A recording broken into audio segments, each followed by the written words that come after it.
शम्मा जलाते जाते, हम अपने हिस्से की एक शम्मा जलाते जाते। मुअज़्ज़ज़ सामीन और हाज़रीन महफ़िल, अस्सलामु अलैकुम। आज जो मुझे मौज़ू मिला है वो है 14 अगस्त 1947। आज यहाँ हम एक खास मकसद के लिए जमा हुए हैं।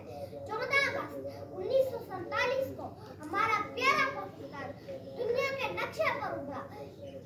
यह दिन हमें हमारे उन बुजुर्गों की याद दिलाता है कि जिन्होंने हमारे लिए एक ऐसी सरजमीन का तस्वर किया कि जहां हम आजादी से रह सके,